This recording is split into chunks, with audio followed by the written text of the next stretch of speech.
ನಮಸ್ಕಾರ ವೀಕ್ಷಕರೇ, ಸಿಎಸ್ಎನ್ ನ್ಯೂಸ್ಗೆ ಸ್ವಾಗತ. ನಾನು ನಿಮ್ಮ ಪವನ್ ಕುಮಾರ್. ಇಂದಿನ ಮುಖ್ಯಾಂಶಗಳು. ಒಳ ಮೀಸಲಾತಿ ವಿರೋಧಿಸಿ ನಗರದಲ್ಲಿ ಬಂಜಾರ ಸಮುದಾಯದಿಂದ ನಡೆದ ಬೃಹತ್ ಮೆರವಣಿಗೆ ಸಮಾವೇಶ. 2028ರ ವಿಧಾನಸಭಾ ಚುನಾವಣೆಯಲ್ಲಿ ಕಾಂಗ್ರೆಸ್ ಸರ್ವನಾಶವಾಗಲಿದೆ, ಪ್ರಭು ಚೌಹಾಣ್. ರಾಹುಲ್ ಗಾಂಧಿಯನ್ನು ಮೆಚ್ಚಿಸಲು ಆರ್ಎಸ್ಎಸ್ ವಿರುದ್ಧ ಟೀಕೆ, ಪ್ರಿಯಾಂಕ್ ಖರ್ಗೆ ವಿರುದ್ಧ ಡಾಕ್ಟರ್ ಉಮೇಶ್ ಜಾಧವ್ ವಾಗ್ದಾಳಿ. ನಮ್ಮ ಬಾಯಿ ಮುಚ್ಚುವ ಮುಂಚೆ ಗೃಹ ಸಚಿವ ಪ್ರಿಯಾಂಕ್ ಖರ್ಗೆ ಬಾಯಿ ಮುಚ್ಚಿಸಿದರೆ ರಾಜ್ಯ ಶಾಂತಿ ನೆಲೆಸಲು ಸಾಧ್ಯ, ಸಿದ್ದಲಿಂಗ ಸ್ವಾಮೀಜಿ. ಪ್ರಿಯಾಂಕ್ ಖರ್ಗೆಗೆ ಗೃಹ ಸಚಿವ ಸ್ಥಾನ ನೀಡಿ ಮುಖ್ಯಮಂತ್ರಿ ಡಿಕೆ ಶಿವಕುಮಾರ್ ತಪ್ಪು ಮಾಡಿದ್ದಾರೆ, ಮಣಿಕಂಠ್ ರಾಠೋಡ್. ಒಳ ಮೀಸಲಾತಿ ವಿರೋಧಿಸಿ ಬಂಜಾರ ಸಮುದಾಯದಿಂದ ಸೋಮವಾರ ನಗರದಲ್ಲಿ ಬೃಹತ್ ರ್ಯಾಲಿ, ಜನಜಾಗೃತಿ ಸಮಾವೇಶ ನಡೆಯಿತು. ನಗರದ ಬಂಜಾರ ಸಮುದಾಯ ಭವನದಿಂದ ಹೊರಟ ಪ್ರತಿಭಟನಾ ಮೆರವಣಿಗೆ ಮಡಿವಾಳ ಮಾಚಿದೇವ ಸರ್ಕಲ್ ಮಾರ್ಗವಾಗಿ ಜೀರಾ ಕಲ್ಯಾಣ ಮಂಟಪಕ್ಕೆ ತೆರಳಿ ಸಮಾವೇಶಗೊಂಡಿತು. ಶಾಸಕ ಪ್ರಭು ಚೌಹಾಣ್ ನೇತೃತ್ವದಲ್ಲಿ ನಗರದಲ್ಲಿ ಮೆರವಣಿಗೆ ನಡೆಯಿತು. ಸಮಾವೇಶಕ್ಕೂ ಮೊದಲು ಬೀದರ್ನ ಬಂಜಾರ ಭವನದಿಂದ ಬೃಹತ್ ರ್ಯಾಲಿ ನಡೆಯಿತು. ಬೃಹತ್ ಮೆರವಣಿಗೆಯಲ್ಲಿ ಶಾಸಕ ಪ್ರಭು ಚೌಹಾಣ್, ಚಂದ್ರು ಲಂಬಾಣಿ, ಮಾಜಿ ಸಂಸದ ಡಾಕ್ಟರ್ ಉಮೇಶ್ ಜಾಧವ್, ಬಸವರಾಜ್ ಪವಾರ್ ಸೇರಿದಂತೆ ಸಮುದಾಯದ ಮುಖಂಡರು ಭಾಗವಹಿಸಿದರು. ಬಂಜಾರ ಸಮುದಾಯದ ಸಾಂಸ್ಕೃತಿಕ ಉಡುಗೆ ತೊಟ್ಟು ಮೆರವಣಿಗೆಯಲ್ಲಿ ನೂರಾರು ಮಹಿಳೆಯರು ಪಾಲ್ಗೊಂಡಿದ್ದರು. ಮೆರವಣಿಗೆ ಉದ್ದಕ್ಕೂ ರಾಜ್ಯದಲ್ಲಿ ಕಾಂಗ್ರೆಸ್ ಸರ್ಕಾರದ ವಿರುದ್ಧ ಜಯಘೋಷ ಹಾಕುತ್ತಾ ತಮ್ಮ ಆಕ್ರೋಶ ಹೊರಹಾಕಿದರು.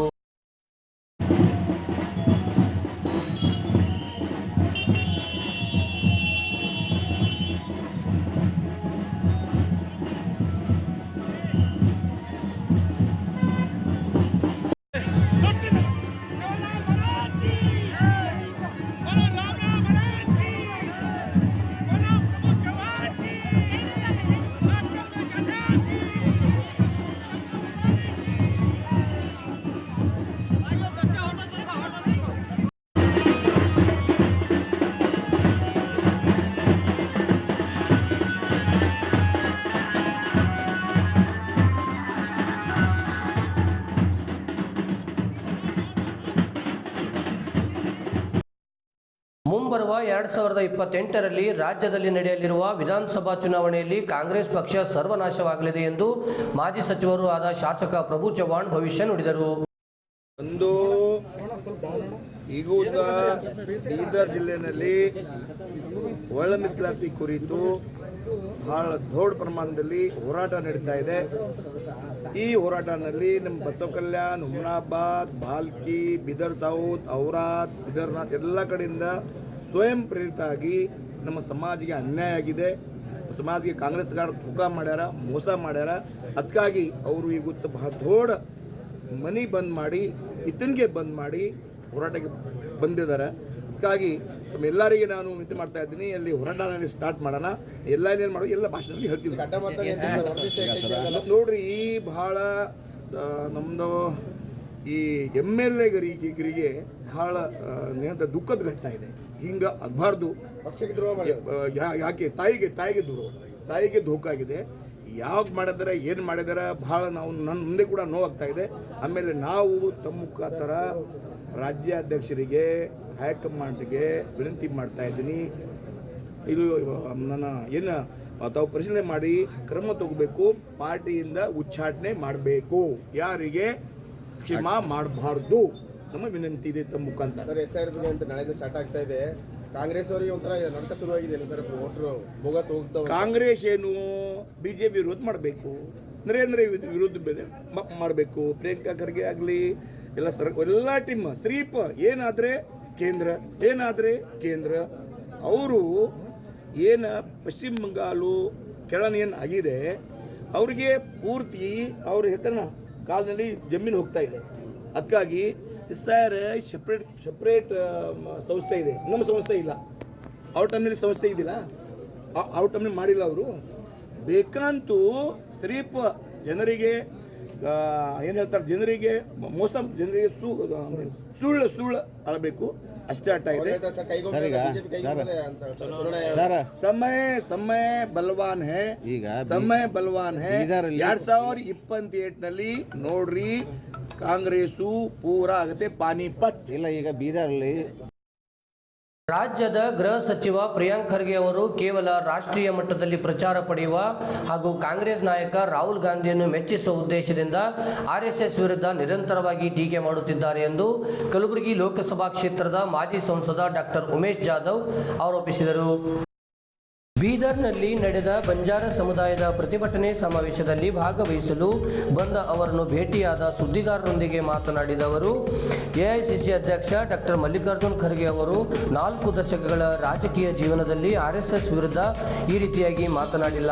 ಆದರೆ ಪ್ರಿಯಾಂಕ್ ಖರ್ಗೆ ಅವರು ಕಾಂಗ್ರೆಸ್ ನಾಯಕ ರಾಹುಲ್ ಗಾಂಧಿ ಅವರನ್ನು ಮೆಚ್ಚಿಸಿ ರಾಜ್ಯದಲ್ಲಿ ಮುಖ್ಯಮಂತ್ರಿ ಸ್ಥಾನ ಪಡೆಯುವ ಉದ್ದೇಶದಿಂದ ಈ ರೀತಿಯ ಹೇಳಿಕೆಗಳನ್ನು ನೀಡುತ್ತಿದ್ದಾರೆ ಎಂದು ಆರೋಪಿಸಿದರು. ಎಸ್ಐಆರ್ ವಿಷಯವಾಗಿ ಕಾಂಗ್ರೆಸ್ ಮಾಡುತ್ತಿರುವ ಟೀಕೆಗೆ ಪ್ರತಿಕ್ರಿಯಿಸಿದ ಅವರು, ಕಾಂಗ್ರೆಸ್ಗೆ ಮೃತರ ಹೆಸರಿನಲ್ಲಿ ಹೋಗುವ ಹಣದ ಬಗ್ಗೆ ಹೆಚ್ಚು ಚಿಂತೆ ಇದೆ. ಅಲ್ಲದೆ ಮೃತರ ಹೆಸರಿನ ಮತಗಳನ್ನು ಪಡೆಯುವ ಉದ್ದೇಶವೂ ಅವರಲ್ಲಿದೆ ಎಂದು ವಾಗ್ದಾಳಿ ನಡೆಸಿದರು. ಇದೇ ವೇಳೆ ವಿಧಾನ ಪರಿಷತ್ ಚುನಾವಣೆಯಲ್ಲಿ ಪಕ್ಷದ ಅಭ್ಯರ್ಥಿಗೆ ವಿರುದ್ಧವಾಗಿ ಅಡ್ಡ ಮತದಾನ ಮಾಡಿದ ಶಾಸಕರ ವಿರುದ್ಧ ಬಿಜೆಪಿ ಹೈಕಮಾಂಡ್ ಮೌನವಾಗಿರುವುದಿಲ್ಲ. ಸೂಕ್ತ ಸಮಯದಲ್ಲಿ ತಪ್ಪಿತಸ್ಥರ ವಿರುದ್ಧ ಕ್ರಮ ಕೈಗೊಳ್ಳುವುದು ಖಚಿತ ಎಂದು ವಿಶ್ವಾಸವಿದೆ ಎಂದು ಡಾಕ್ಟರ್ ಉಮೇಶ್ ಜಾಧವ್ ಹೇಳಿದರು. ನೋಡ್ರಿ, ಅವರು SIRದಾಗ ಯಾರು ಇರ್ತಾರೆ, SIR ಅಂತಂದ್ರೆ ಜಿನೈನ್ ವೋಟರ್ಸ್ ಇದ್ರೆ ಫೆಸಿಲಿಟಿ ಕೊಡಲೇಬೇಕಾಗ್ತದೆ. ಅವ್ರು ಕೊಡಲಿ ಬಿಡಲಿ, he has to give as per rule, he cannot have his own rules. ಯಾರು ಡೂಪ್ಲಿಕೇಟರ್ ಅವ್ರು ಹೋಗ್ತಾರೆ, ಅವ್ರಿಗೆ ಸಿಗಲ್ಲ, ಯಾರು ಕೇಳಲ್ಲ ಅವರು.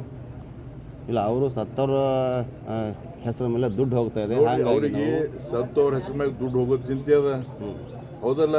ಸತ್ತವ್ರದ್ದು ಓಟ್ ತಗೋಲಿಕ್ಕೆ ತಯಾರರು ಅವ್ರು. ಅವ್ರ ಹತ್ರ ದುಡ್ಡು ಇಲ್ಲ ಅಂತ ಬನ್ನಿ. ಉಚ್ಚಾಟನೆ ಮಾಡ್ತಾರೆ ಪಕ್ಷದಿಂದ ಏನಾದ್ರು. ಅದು ಪಕ್ಷದ ಹೈಕಮಾಂಡ್ ಡಿಸಿಷನ್ ಅದು. ಇನ್ನು ಯಾರು ಸ್ಪೆಸಿಫಿಕ್ ಯಾರಂತ ಹೆಸರು ಗೊತ್ತಾಗಿಲ್ಲ. ವರದಿ ಹೋಗ್ಯದ ಎಲ್ಲ ಆಗ್ಯದ. ಅವ್ರಿಗೆ ಅವ್ರು ಏನೇನು ಮಾಡೋದು ಮಾಡ್ತಾರೆ. ನಮ್ಮ ಪಾರ್ಟಿ ಯಾರಿಗೆ ಬಿಡಲ್ಲ. ಯಾರು ತಪ್ಪು ಮಾಡಿದ್ರೆ ಅವ್ರಿಗೆ ಶಿಕ್ಷೆ ಕೊಡ್ತಾರೆ. ಬಟ್ ಟೈಮ್ ಬಂದಾಗ ಶಿಕ್ಷೆ ಕೊಡ್ತಾರೆ, ಇಮಿಡಿಯೇಟ್ಲಿ ಏನು ಕೊಡಲ್ಲ. ಟೈಮ್ ಬಂದಾಗ ಯಾವಾಗ ಶಿಕ್ಷೆ ಕೊಡಬೇಕು, ರೈಟ್ ಟೈಮಿಗೆ ಶಿಕ್ಷೆ ಕೊಡ್ತಾರೆ. ರೈಟ್ ಟೈಮ್ ಶಿಕ್ಷೆ ಕೊಡ್ತಾರೆ. ಏನು ಶಿಕ್ಷೆ ಕೊಡ್ತಾರೆ ಗೊತ್ತಿಲ್ಲ. Okay sir, thank you. Baba Saheb ಹೆಂಗೆ ಹೇಳೋರು, ಎಲ್ಲ ಪ್ರತಿಯೊಬ್ಬರಿಗೆ ವೋಟಿಂಗ್ ರೈಟ್ ಸಿಗಬೇಕು. ಯಾರು ಡೂಪ್ಲಿಕೇಟರ್ ಅವ್ರಿಗೆ ಹೊರಗೆ ಹಾಕಬೇಕು, ತೆಗಿಬೇಕಂತೇಳಿ ಅದು ಉದ್ದೇಶ.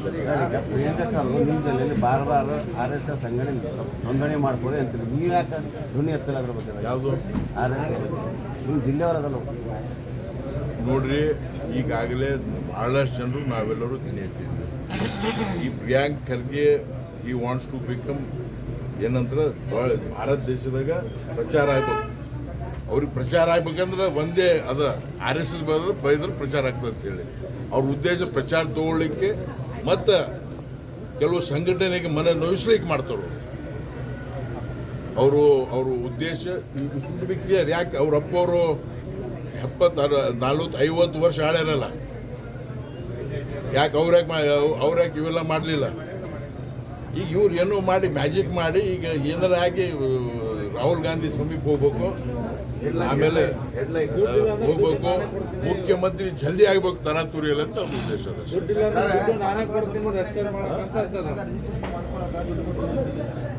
ನಮಗೆ ಅವ್ರ ದುಡ್ಡು ಬೇಕಾಗಿಲ್ಲ.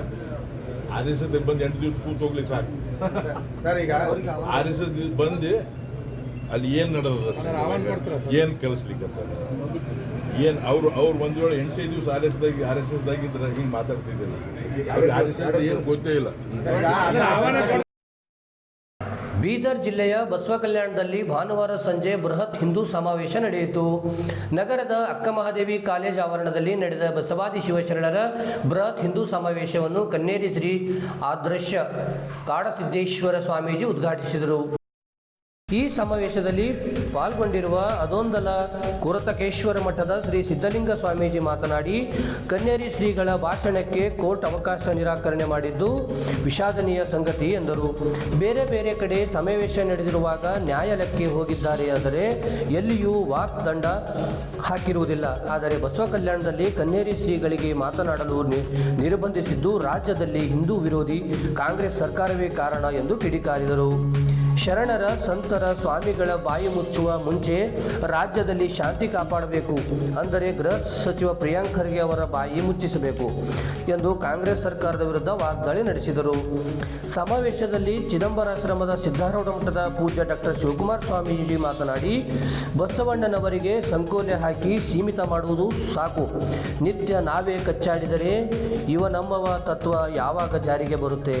ನಮ್ಮ ಶ್ರದ್ಧೆ, ನಂಬಿಕೆ, ಆಚಾರ, ವಿಚಾರ ಬೇರೆ ಬೇರೆಯಾಗಿದ್ದರೂ ವಿಚಾರ ಒಂದೇ ಆಗಿರಬೇಕು ಎಂದು ಮಾರ್ಮಿಕವಾಗಿ ನುಡಿದರು.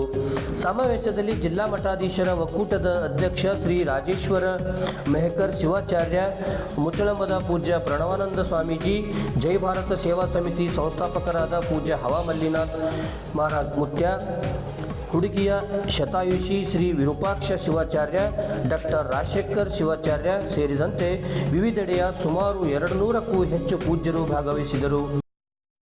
ನಾನು ನೋಡಿದ್ದೇನೆ.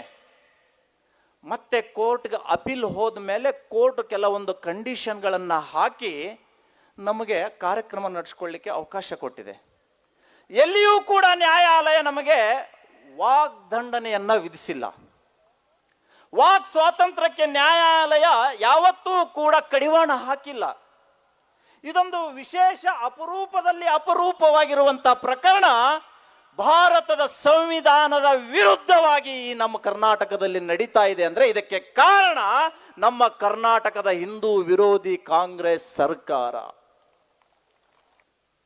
ನೀವೇನಾದ್ರೂ ಬಾಯಿ ಮುಚ್ಚೋದಾದ್ರೆ ಸಂತರ ಬಾಯಿ ಮುಚ್ಚಬೇಡಿ.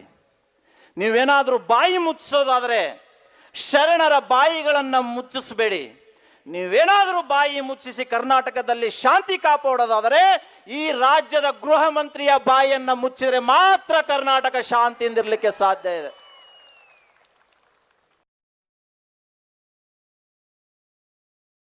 ರಾಜ್ಯದ ಗೃಹ ಸಚಿವ ಪ್ರಿಯಾಂಕ್ ಖರ್ಗೆಗೆ ಗೃಹ ಖಾತೆ ನೀಡಿರುವುದು ಮುಖ್ಯಮಂತ್ರಿ ಸಿದ್ದರಾಮಯ್ಯ ಹಾಗೂ ಉಪಮುಖ್ಯಮಂತ್ರಿ ಡಿ.ಕೆ. ಶಿವಕುಮಾರ್ ಅವರು ತಪ್ಪು ನಿರ್ಧಾರ ಎಂದು ಬಿಜೆಪಿ ಮುಖಂಡ ಮಣಿಕಂಠ ರಾಠೋಡ್ ಆರೋಪಿಸಿದರು. ಬೀದರ್ನಲ್ಲಿ ನಡೆದ ಬಂಜಾರ ಸಮುದಾಯದ ಬೃಹತ್ ಸಮಾವೇಶದಲ್ಲಿ ಭಾಗವಹಿಸಿದ ಬಳಿಕ ಸುದ್ದಿಗಾರರೊಂದಿಗೆ ಮಾತನಾಡಿದ ಅವರು, ಎಐಸಿಸಿ ಅಧ್ಯಕ್ಷ ಡಾಕ್ಟರ್ ಮಲ್ಲಿಕಾರ್ಜುನ್ ಖರ್ಗೆ ಅವರ ಪುತ್ರ ಎಂಬ ಕಾರಣಕ್ಕೆ ಪ್ರಿಯಾಂಕ್ ಖರ್ಗೆ ಅವರು ಕಾಂಗ್ರೆಸ್ ಪಕ್ಷ ತಮ್ಮ ಮನೆಯದ್ದೇ ಎಂಬ ರೀತಿಯಲ್ಲಿ ವರ್ತಿಸುತ್ತಿದ್ದಾರೆ ಎಂದು ಟೀಕಿಸಿದರು. ಕಲಬುರಗಿ ಜಿಲ್ಲೆಯ ಯೂನಿವರ್ಸಿಟಿ ಪೊಲೀಸ್ ಠಾಣೆ ವ್ಯಾಪ್ತಿಯ ನಂದೂರು ಗ್ರಾಮದಲ್ಲಿ ಮಹಿಳೆಯೊಬ್ಬರ ಅಪಹರಣ ಪ್ರಕರಣಕ್ಕೆ ಸಂಬಂಧಿಸಿದಂತೆ ಪೋಷಕರು ದೂರು ನೀಡಿದರೂ ಹಲವು ದಿನಗಳು ಕಳೆದರೂ ಆರೋಪಿಯನ್ನು ಬಂಧಿಸಲು ಸಾಧ್ಯವಾಗಿಲ್ಲ. ಇಂಥ ಪರಿಸ್ಥಿತಿಯಲ್ಲಿ ಆರ್ಎಸ್ಎಸ್ ಹಾಗೂ ರಾಮ ಮಂದಿರದ ಬಗ್ಗೆ ಮಾತನಾಡುವ ನೈತಿಕತೆ ಹಕ್ಕು ಅವರಿಗೆ ಇಲ್ಲ ಎಂದು ಪ್ರಶ್ನಿಸಿದರು. ಹಿರಿಯ ಕಾಂಗ್ರೆಸ್ ನಾಯಕ ದಿವಂಗತ ಧರ್ಮಸಿಂಗ್ ಅವರ ಪುತ್ರ ಹಾಗೂ 3 ಬಾರಿ ಶಾಸಕರಾಗಿರುವ ಡಾಕ್ಟರ್ ಅಜಯ್ ಸಿಂಗ್ ಅವರಿಗೆ ಸಚಿವ ಸ್ಥಾನ ನೀಡದೆ ಕ್ಷೇತ್ರದ ಗ್ರಾಮಗಳು ಹಾಗೂ ಬೂತ್ಗಳ ಬಗ್ಗೆ ಅನುಭವವಿಲ್ಲದವರಿಗೆ ಗೃಹ ಖಾತೆ ನೀಡಿರುವುದು ಸರಿಯಾದ ನಿರ್ಧಾರವಲ್ಲ ಎಂದು ಅವರು ಆರೋಪಿಸಿದರು. ಸಚಿವ ಸಂಪುಟ ರಚನೆಯಲ್ಲಿ ಅನುಭವಿಗಳಿಗೆ ಆದ್ಯತೆ ನೀಡಬೇಕಾಗಿತ್ತು ಎಂದು ಮಣಿಕಂಠ ರಾಠೋಡ್ ಅಭಿಪ್ರಾಯಪಟ್ಟರು. ಸರಿಯಾಗಿ ಜ್ಞಾಪಕ ಇದ್ರೆ, ಅವರು ಸ್ವಲ್ಪ ಬುದ್ಧಿ ಇದ್ರೆ ನಮ್ಮ ಕಲಬುರಗಿಯಲ್ಲಿ ಇರುವ ಏನು ಅವರು ಪೀಪಲ್ಸ್ ಎಜುಕೇಷನ್ ಸೊಸೈಟಿಯ ಒಂದು ಆಫೀಸ್ ಮಾಡಿಟ್ಟಿದ್ದಾರೆ, ಆ ದಾಖಲೆತೆಯನ್ನು ರಿಲೀಸ್ ಮಾಡಕ್ಕೆ ಹೇಳಿ. ಅದು ದಲಿತರ ಸಮುದಾಯ ಭವನ. ಯಾರು ಬಡವರಿದ್ದಾರೆ, ಬಡವ್ರ ಮಕ್ಕಳಿಗೆ ಮದುವೆ ಮಾಡೋಕ್ಕೆ ಅದೊಂದು ಅನುದಾನ ಆಗಿತ್ತು. ಅದಕ್ಕೆ ಇವ್ರೇನಪ್ಪ ಅಂತಂದರೆ ಇವ್ರದೇ ಜಾಗೀರಿದ್ದಪ್ಪಳೆ ಇವರು ಪ್ರೈವೇಟ್ ಆಫೀಸ್ ಮಾಡಿಕೊಂಡು ಯೂಸ್ ಮಾಡ್ತಾ ಇದ್ದಾರೆ. ಫಸ್ಟು ಅವರು ಅವರ ಒಂದು ನೈತಿಕತೆ ನೋಡಿಕೊಂಡು ಮಾತಾಡೋಕ್ಕೆ ಹೇಳಿ. ಸರ್, ದುಡ್ಡು ಇಲ್ದರೂ 50,000 ಕೋಟಿ ಮೇಲ್ಪಟ್ಟು ಅವ್ರ ಬಳಿ 2 ನಂಬರ್ ದುಡ್ಡು ಇದ್ದಾವೆ. ದುಡ್ಡಿನ ಸೊಪ್ಪುನೆ ಅವ್ರಿಗಿದೆ. ಅದಕ್ಕೆ ಆ ಮಾತು ಬರುತ್ತೆ. ಸಾಮಾನ್ಯ ಯಾವಾಗ ದುಡ್ಡು ಹೆಚ್ಚಿಗಾದಾಗ, ಅಹಂಕಾರ ಹೆಚ್ಚಿಗಾದಾಗ ನಮ್ಮಲ್ಲಿ ದುಡ್ಡು ಜಾಸ್ತಿ ಇದೆ, 2 ನಂಬರ್ ದುಡ್ಡು ಹೆಚ್ಚಿಗಿದೆ, ನಾನು ಹಾರಾಡ್ತೀನಿ ಅಂತೇಳಿ ಹಾರಾಡ್ತಾ ಇದ್ದೇನೆ. ಅದು ಹೆಚ್ಚು ದಿವಸ ನಡೆಯಲ್ಲ. ಸರ್, ಈಗ ಅವ್ರು ಯಾವಾಗ ಹೋಮ್ ಮಿನಿಸ್ಟರ್ ಯಾವಾಗ ಆಗಿದ್ದಾರೆ ಅಲ್ಲಿಂದ ಜಾಸ್ತಿ RSS ಬಗ್ಗೆ ಮಾತಾಡ್ತಿದ್ದಾರೆ. ಏನು ಪ್ರಚಾರ ತಗೊಳ್ಳೋದ ಏನಂತ ಇರುತ್ತೆ ನೋಡಿ. ಅವ್ರ ತಂದೆಯವರು AICC ಅಧ್ಯಕ್ಷರದಾರ. ಅವ್ರ ಕೈಯಾಗ ಈಗ ಪವರ್ ಇದೆ. ಕಾಂಗ್ರೆಸ್ ಅವ್ರ ಮನೆಗೆ ಹುಟ್ಟಿದಪ್ಪಲೇ ಅವರು ನಾಟಕ ಮಾಡ್ತಾ ಇದ್ದಾರೆ. ಪಾಪ ಅದೇ ನಮ್ಮ ಈ ಒಂದು ಭಾಗದ ಧೀಮಂತ ನಾಯಕ ಧರಮ್ ಸಿಂಗ್ ಅವರು, ಅವ್ರ ಪುತ್ರರು 3 ಸರ್ತಿ MLA ಆದರು. ಇವ್ರಿಗಿಂತ ಸೀನಿಯರ್ ಅವರು. ಹೌದು, ಆದರೆ ಅವ್ರಿಗೆ ಇವರು KKRDB ಕೊಡ್ತಾರೆ. ಪಾಪ ಎಷ್ಟೋ ಜನರು ಹೇಳಿದರು, ಕೃಷ್ಣ ಬೈರೇಗೌಡರು ಹೇಳಿದರು, ಇವರಿಗೆ ನೀವು ಕಂಪಲ್ಸರಿ ಮಿನಿಸ್ಟ್ರಿ ಕೊಡ್ಬೇಕಂತ ಹೇಳಿದ್ರು. ಆದರೆ ಈ ಪುಣ್ಯಾತ್ಮ ಯಾವಾಗ ತನಕ ಇರ್ತಾನೆ ಅವಾಗ ತನಕ ಈ ಭಾಗದ ಜನರು ಉದ್ಧಾರ ಆಗಲ್ಲ. ನಮ್ಮ ಕಲಬುರಗಿ ಜನರು ಸ್ಪೆಷಲಿ ಇವತ್ತು ಭಾಳಷ್ಟು ಜನರು ಏನಪ್ಪ ಅಂತಂದರೆ ಪಕ್ಷಕ್ಕೆ ಒಳಗಾಗಿ ಭಾಳಷ್ಟು ಮೆತ್ತಗೆ ಮಾಡಿದ್ದು ಈ ನಾಯಕರು. ಇವರ ರಾಜಕೀಯನೇ ಇದೆ. ಇವರು ಮಂತ್ರಿ ಸ್ಥಾನ ತಗೊಂಡಿದ್ದು ಆ ಒಂದು ಉಳಿಸ್ಕೊಳ್ಳೋಕ್ಕೆ ಇವರ ನೈತಿಕತೆ ಇಲ್ಲ. ಆ ಒಂದು ಚೈಲ್ಡಿಸ್ಟ್ಗೆ DK ಶಿವಕುಮಾರ್ ಅವರು ಹೋಮ್ ಮಿನಿಸ್ಟರ್ ಕೊಟ್ಟು ಭಾಳ ತಪ್ಪು ಮಾಡಿದ್ದಾರೆ. ಚೈಲ್ಡಿಸ್ಟ್ ಈಸ್ ಅ ಚೈಲ್ಡಿಸ್ಟ್. ಅವರಿಗೆ ಕ್ಷೇತ್ರದಾಗ ಯಾವ ಊರು ಅಂತೇಳಿ ಗೊತ್ತಿಲ್ಲ, ಎಷ್ಟು ಬೂತ್ಗಳಿದು ಅಂತ ಗೊತ್ತಿಲ್ಲ, ಜನರು ಸಮಸ್ಯೆ ಗೊತ್ತಿಲ್ಲ. ಮೇಲ್ಗಡೆ ಹೇಳ್ಬೇಕಂದ್ರೆ ಮೊನ್ನೆ ತಾನೇ ನಮ್ಮ ಒಂದು ಸ್ಪೆಷಲ್ಲು ಇದ್ರ ಬಗ್ಗೆ ನಾನು ಪ್ರಸ್ತುತ ಮಾಡ್ತಾ ಇದ್ದೀನಿ. ಯೂನಿವರ್ಸಿಟಿ ಸ್ಟೇಷನಲ್ಲಿ ನಂದೂರು ಗ್ರಾಮ ಒಂದು ಊರು ಬರುತ್ತೆ. ಆ ನಂದೂರು ಗ್ರಾಮದಲ್ಲಿ ನಮ್ಮದೇ ಆದ ಸಮುದಾಯದ ಒಬ್ಬ ಹೆಣ್ಮಗಳು ಸುರೇಖಾ ಅಂತೇಳಿ, ಆ ಹೆಣ್ಮಗಳು ಸುಮಾರು 20 ದಿವಸ ಆಯಿತು ಯಾರೋ ಒಬ್ಬ ಬಾಂಗ್ಲಾದೇಶಿ ಬಂದು ಎತ್ಕೊಂಡು ಹೋಗಿದ್ದಾನೆ. ಆ ಅಮ್ಮ ಅವ್ರ ತಂದೆ ತಾಯಿಯವರು ಕಂಪ್ಲೇಂಟ್ ಕೊಟ್ಟಿದ್ದಾರೆ. ಈಗ ತನಕ ಅವ್ರಿಗೆ ಅರೆಸ್ಟ್ ಮಾಡೋಕ್ಕೆ ಇವ್ರಿಗೆ ತಾಕತ್ತಿಲ್ಲ. ಇವರಿಗೆ ಬೇರೆ ಬೇರೆ RSS ಬಗ್ಗೆ ಮಾತಾಡೋದು, ಅವ್ರ ಬಗ್ಗೆ ಮಾತಾಡೋದು, ಇವ್ರ ಬಗ್ಗೆ ಮಾತಾಡೋದು, ರಾಮ ಮಂದಿರ ಬಗ್ಗೆ ಮಾತಾಡೋದು ನೈತಿಕತೆ ಇವರಿಗೆ. ಫಸ್ಟ್ ಕ್ಷೇತ್ರ ನೋಡ್ಕೊಳ್ಳಿ ಸ್ವಾಮಿ. ಫಸ್ಟು ನೀವು ಗುಲ್ಬರ್ಗ ಜಿಲ್ಲೆ ಉದ್ಧಾರ ಮಾಡಿ, ಕೇಸ್ಗಳು ಯಾವ್ಯಾವ ಪೆಂಡಿಂಗ್ ಅದಾವೆ, ಯಾರ್ಯಾರು ಆರೋಪಿಗಳು ಅರೆಸ್ಟ್ ಆಗಿಲ್ಲ ಅವ್ರಿಗೆ ಅರೆಸ್ಟ್ ಮಾಡಿರಿ, ನಂತರ ನಿಮ್ಮ ನೈತಿಕ ಸುದ್ದಿ ಕೊಟ್ಟಿದ್ದು ನಾನು ಪವನ್ ಕುಮಾರ್. ಮುಂದಿನ ಸುದ್ದಿಗಳೊಂದಿಗೆ ಮತ್ತೆ ಭೇಟಿಯಾಗೋಣ.